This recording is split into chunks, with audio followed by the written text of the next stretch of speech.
Et bonjour à tous et bienvenue pour votre dose d'actu NFT, Playturn et Metaverse quotidienne. Vous le savez, sur la chaîne du lundi au samedi, on review ensemble pendant environ 10 minutes toute l'actu NFT, le top des collections, le mint du jour, les free mint quand il y en a, également les top tendances au niveau des Playturn et les dernières technologies au niveau des Metaverses. Et aujourd'hui, je vous ai préparé une très belle émission avec pas mal d'infos. À tout de suite.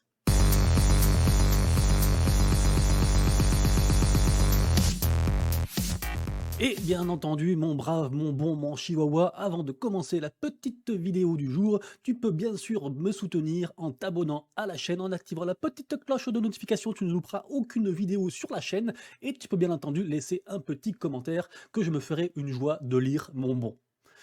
On est Dites-moi si vous avez reconnu. On démarre directement la vidéo avec une très bonne nouvelle me concernant. Je serai à la Binance Blockchain Week grâce, entre autres, à Audrey JHN. Je vous invite d'ailleurs, je vous mettrai le lien en description, je vous invite à aller voir ce qu'elle fait sur YouTube et sur Twitch, c'est très très bien et c'est du contenu pour tout le monde, pas que sur les NFT, sur l'investissement, sur les cryptos également et du coup donc grâce à elle et à Gala Games et donc du coup, bah, j'ai trop hâte en fait, donc là j'ai commencé à réserver mon billet de train et j'espère voir des gens d'entre vous, là-bas. Donc si vous y allez, mettez un petit message en commentaire et puis comme ça on se retrouvera là-bas et puis on pourra peut-être faire une espèce de petite «rencontre» entre guillemets abonnés, voilà, ça peut être sympa. Alors parlons d'abord de Metaverse avec Accenture qui nous dévoile une roadmap futuriste de leurs prévisions. Accenture, c'est une boîte en fait de conseils, dans le Metaverse et autres et donc eux, ils font une prédiction d'après leurs analyses de leurs experts. Ils disent que, en gros d'ici 2034, il y aura autant de gens qui bosseront dans la vraie vie que dans le Metaverse. Donc est-ce que ce sera vrai? Je ne sais pas. Les gars, rendez-vous du coup dans 12 ans. On enchaîne ensuite avec Sudoswap. Sudoswap, qu'est-ce que c'est? J'en ai déjà parlé sur la chaîne 2-3 fois. C'est donc un protocole en fait qui permet les échanges de NFT et qui en fait est vraiment, on va dire à contre-pied par rapport au marketplace qu'on connaît type OpenSea, puisque du coup en fait il y a des pools de liquidités et donc en fait les gens qui doivent vendre un NFT, qui veulent vendre son NFT, n'ont pas besoin d'attendre en fait qu'un acheteur se présente à eux. Ils le vendent directement et en fait c'est la pool de liquidité qui rémunère, enfin qui achète le NFT en attendant, qui fait un peu la transition. Il y a aussi d'autres avantages, notamment c'est moins cher. C'est notamment moins cher parce qu'en fait, il y a pas de royalties de base. Du coup, forcément, les créateurs de NFT sont pas forcément contents parce qu'eux, ils se rémunèrent beaucoup sur le volume d'échange et les royalties qu'ils perçoivent à chaque fois qu'il y a une transaction. Pourtant, depuis juillet, du coup, le protocole marche très, très fort puisque jusqu'à maintenant, en fait, on a eu 22,5 millions de dollars de volume, 15 000 utilisateurs et plus de 100 millions de NFT déjà échangés. Donc en tout cas, c'est, une technologie à tester, à essayer, à regarder. Ça peut peut-être remplacer à terme, les marketplaces qu'on connaît, en tout cas la façon de faire. Donc vraiment à surveiller cette histoire de SudoSwap. Ensuite, on parle de NFT Trade. Pareil, NFT Trade, c'est aussi une plateforme en fait d'échange de NFT, de vente de NFT et tout ça quoi. Et en fait, ils font une grosse mise à jour aussi également avec pas mal d'infos ici, donc le multi-chain, et cetera. Agrégé d'autres NFT, enfin pas mal de choses différentes. Pareil aussi pour le floor sweeping, donc c'est le fait en fait de, oula, j'ai cliqué dessus. C'est le fait de, vous savez, de balayer, de racheter tout le floor d'un coup jusqu'à une certaine somme. C'est ce que font des fois les gros portefeuilles ou même des fois certaines collections un peu masquées pour faire genre qu'il y a du volume et que le floor baisse pas trop trop. Donc intéressant aussi de ce côté-là. Pour la news suivante, on reste encore dans le monde des échanges, achats, vente de NFT avec Paraswap. Paraswap, en fait, c'est une application sur votre téléphone qui permet en fait d'échanger les NFT, de les vendre, etc. et tout. Mais le gros point positif, c'est qu'en fait, vous pouvez le faire en n'importe quelle crypto-monnaie. Et en fait, c'est le protocole qui va se charger en fait de faire la conversion par rapport à la crypto qui était demandée par le vendeur en fait du NFT. Du coup, assez intéressant aussi cette application. Donc ça s'appelle Paraswap et du coup, voilà, petit article du journal du coin à suivre du coup en description comme d'habitude. Ensuite, ça fait jaser, bien sûr. On parle beaucoup en ce moment de la collection de Youths, donc là, une grosse collection sur Solana, peut-être la deuxième plus grosse collection. Elle est justement faite par la plus grosse collection actuelle sur Solana qui s'appelle Gods. Et forcément, il y a eu tous les plus gros possesseurs, en fait, tous les plus gros holders des NFT, genre Bored Ape, Gods, enfin vraiment les grosses collections qui ont eu des whitelists. C'est le cas notamment de Franklin, qui est connu pour avoir plus de 60 Ape, 60 Bored Ape à son actif. Donc lui, il a eu du coup sa whitelist, il a minté du coup le NFT et il l'a revendu direct pour faire un bénéfice de 90 sols. Du coup, ça fait jaser parce que du coup, il a pris l'argent, il n'a pas cru entre guillemets dans le projet sur le plus long terme. Donc bon, pas bien, je ne sais pas. En tout cas, voilà, tout le monde le juge, le pauvre. Moi, j'ai envie de dire chacun fait ce qu'il veut. Et il est pas parce qu'il est riche et qu'il a 60 bordel qu'il est obligé de ne pas revendre les projets s'il le souhaite. En tout cas, voilà, ça fait beaucoup parler et en tout cas, forcément, Youths, ça continuera à faire parler. Actuellement, le floor price est de 149 sols, c'est insane. Je vous rappelle que, c'est, voilà, enfin, c'est du fois 10 quoi, donc c'est vraiment énorme, quoi. Donc vraiment très très gros projet, très grosse collection. Malheureusement, j'étais pas whitelisté. Ensuite, info, marrante ou pas, je ne sais pas. Les francs-maçons argentins qui veulent faire des NFT au service de la philanthropie. Heu, alors sachez que c'est marrant parce que c'est officiel, hein.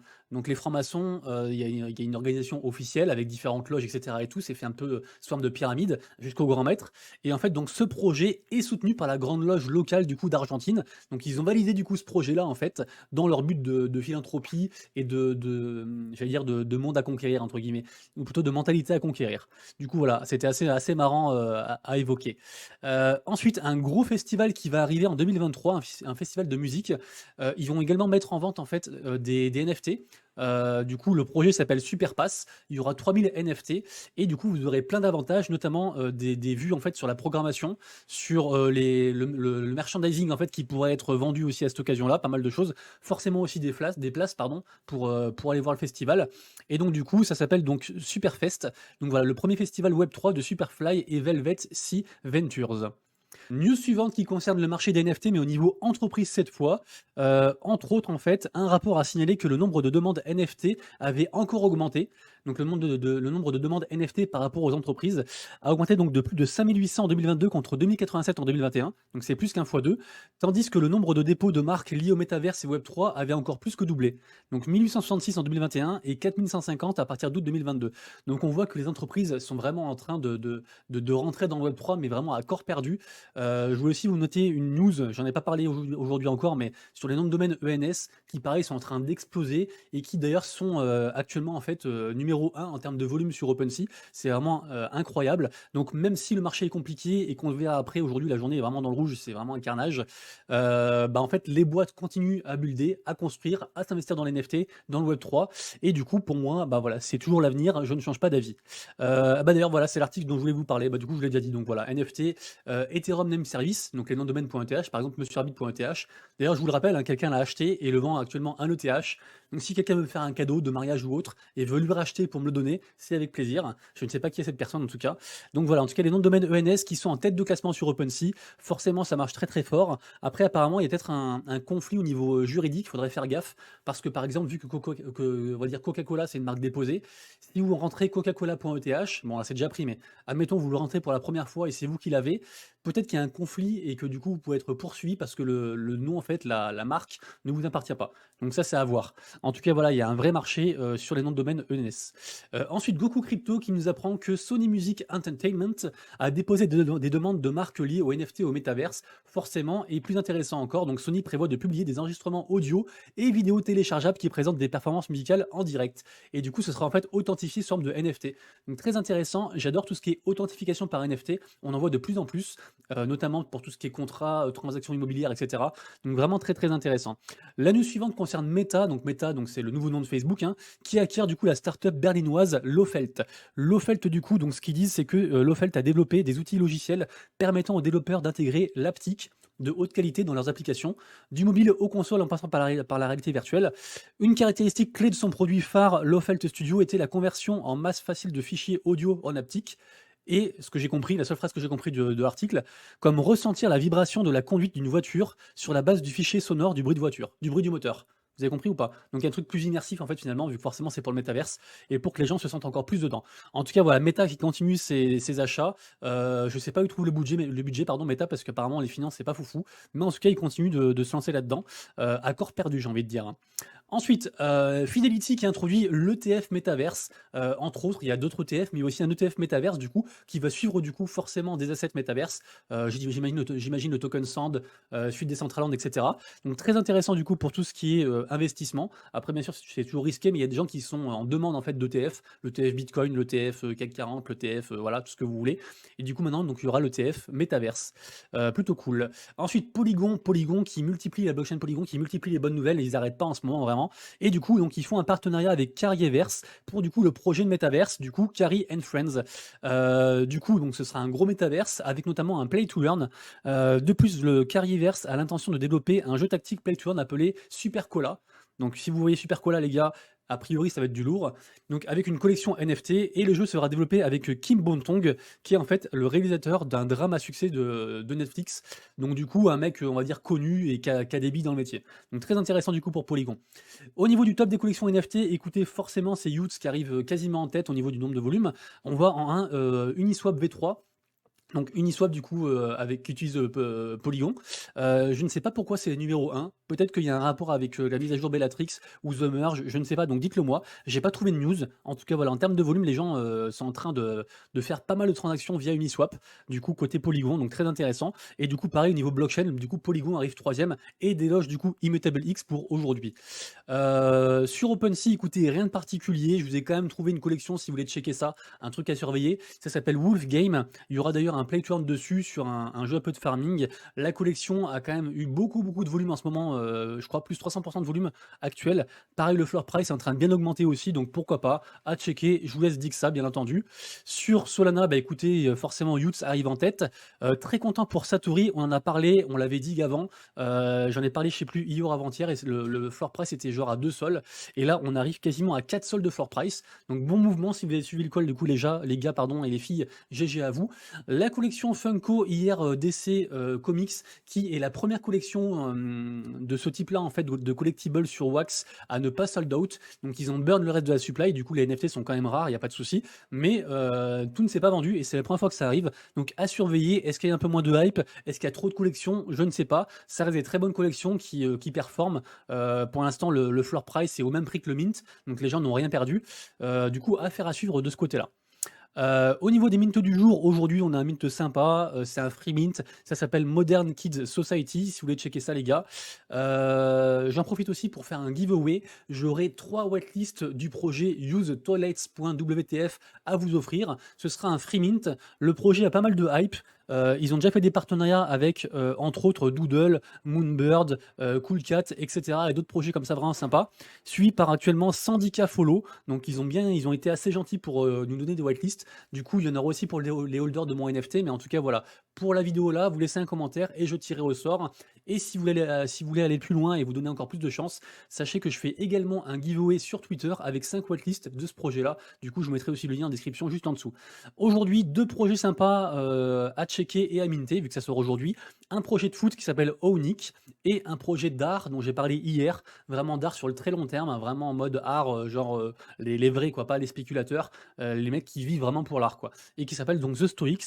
Donc tout ça, c'est aujourd'hui. Demain, 2 trucs sympas, il y a Clockies et il y a We Above, demain. Au niveau des tokens de la GameFi, est-ce qu'il faut vraiment que je vous dise ce que j'en pense ou pas? Il y a des jours comme ça où vous vous levez et en fait, vous ressentez une forte douleur au niveau de l'arrière-train. C'est un jour comme ça aujourd'hui, donc je m'y étendrai pas plus. Au niveau du top tendance, on a toujours en 1 Pocket Battles NFT War.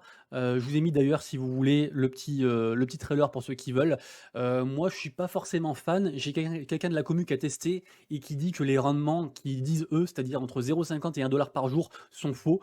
Donc, qu'il faut vraiment tryhard de ouf et que c'est beaucoup moins. Donc, à voir. En tout cas, voilà, ils sont toujours top tendance.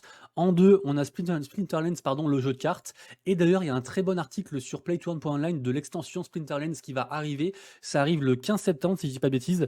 Ouais, le 15 septembre, du coup. Donc, Splinterlands qui continue à faire des méta, à proposer du contenu, à rework un petit peu son système de récompense. Ils sont aussi passés en mode DAO, donc c'est les gens, du coup, qui vont choisir aussi l'avenir du jeu. Donc, très bien. Donc, Splinterlands, je pense que c'est encore de très beaux jours devant lui, devant soi. Donc, vraiment cool.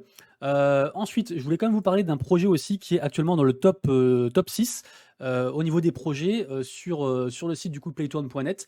Ça s'appelle Fishing Lands, c'est un jeu sur Wax. J'ai pas encore testé, je pense que je vais tester. C'est un jeu de pêche, comme vous pouvez vous en douter, mais ça a l'air assez interactif, assez sympa. Les designs sont un petit peu en mode enfantin, mais pourquoi pas, apparemment les mécaniques sont cool. Donc je pense que je vais tester ça. Si quelqu'un a déjà testé, bah dites-le moi, et comme ça je prendrai vos conseils avec plaisir, bien entendu. Sachez que le projet est très early. Ensuite, Civitas, vous savez, c'est un projet un petit peu à la, j'allais dire SimCity, pas vraiment, plutôt Civilisation. Pour ceux qui connaissent le jeu Civilisation, de construction comme ça. Et en fait, ce qui est marrant, c'est que là, il délivre un nouveau projet pour faire attendre en fait leur commu. C'est-à-dire qu'ils ont leur projet principal, qui est un projet blockchain et tout ça, et pour que les gens en fait, aient quelque chose à se mettre sous la dent en attendant qu'ils délivrent le vrai projet avec la bonne token économie qui est dure à faire et tout, vous le savez, et qui va sûrement arriver d'ici l'an prochain. Et bah, ils ont délivré du coup un autre jeu sur Steam, je crois que c'est sur Steam. C'est pas un jeu blockchain en fait, c'est un MOBA qui s'appelle du coup The Machines Arena. Et en fait, leur truc, c'est de dire que bah voilà de quoi sont capables en fait nos devs. Regardez ce jeu, il est trop bien. Donc vous verrez quand on sortira notre vrai jeu à nous avec vraiment tout ce qu'on veut faire dedans, ce sera trop bien. Du coup, très intéressant, je trouve le concept assez sympa et la commu est très contente.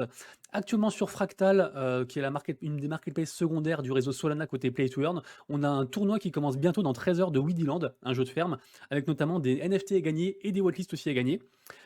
Aujourd'hui, il y aura un talk show avec pas mal de différents projets, notamment la guilde Xborg, qui fait pas mal parler actuellement. Du coup, je vous mettrai ça en description juste après, du coup. Et donc, ça parlera d'e-sport. Je sais plus si je vous l'ai dit, mais ça parlera d'e-sport.